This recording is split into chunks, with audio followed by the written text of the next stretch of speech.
जय हिंद दोस्तों। रिजल्ट आ चुका है आईटीसी का, लेकिन मैं देख रहा हूं जहां से कि थोड़ा सा जो है मतलब मिस कर रहा है जो अनुमान है मार्केट का उसको। ठीक है ना, सब कुछ देखेंगे। राजस्व तो ठीक है, लेकिन इनकम में थोड़ी सी, नेट प्रॉफिट में थोड़ा सा दिक्कत है। ठीक है ना, टोटल वैल्यू करोड़ में दी गई है, करोड़ में ही यहाँ पे हम लोग बात करेंगे।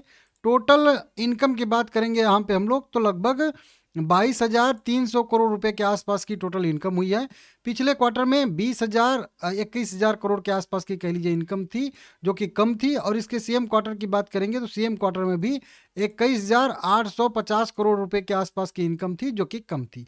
मतलब इस बार इनकम बढ़ा है कंपनी का, ये यहाँ पे क्लियर क्लियर नजर आ रहा है। ठीक है ना, खर्चे की बात करेंगे, खर्चा भी यहाँ पे 15,300 करोड़ रुपए के आसपास आया है इस बार।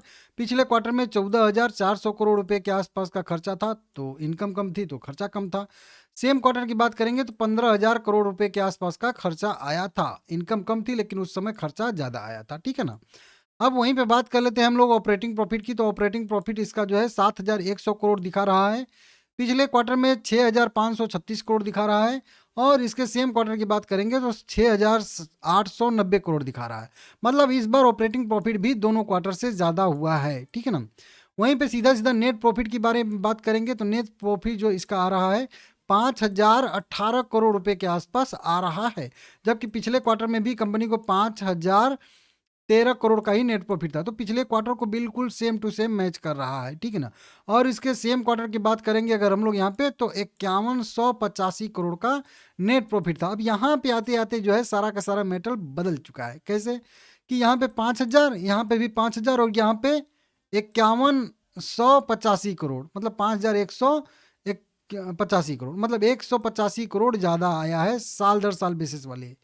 उस साल आया था।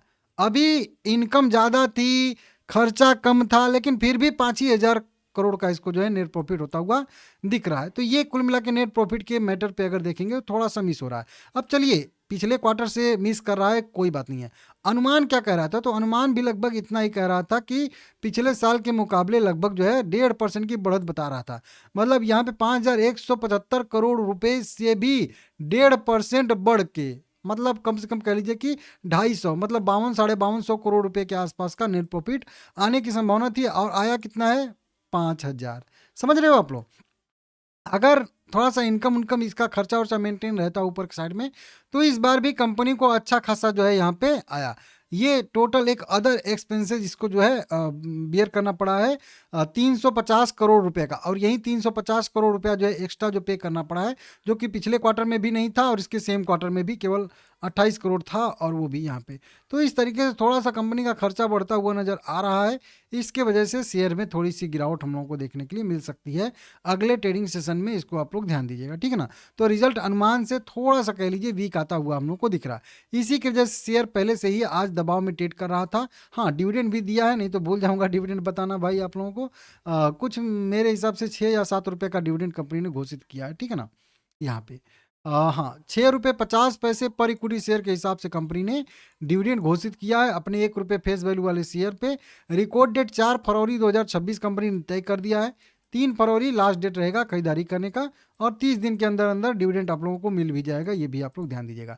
तो थोड़ा सा कह लीजिए कि रिजल्ट वीक आता हुआ हम लोगों को दिख रहा है, जो कि अब अगले ट्रेडिंग सेशन में हम लोगों को पता चलेगा। ठीक है ना, देख लीजिएगा। बाकी हाँ, राजस्व देखिए 1,800 करोड़ से जो है 1,000 करोड़ से 10% की अच्छी बढ़त की उम्मीद है। तो वो तो राजस्व जो है लगभग लगभग ठीक ठाक आया है। ठीक है ना, राजस्व में कमी नहीं है, लेकिन नेट प्रॉफिट थोड़ा सा अनुमान से कम आया है। ठीक है ना, इसको देख लीजिएगा, लाइक करिएगा।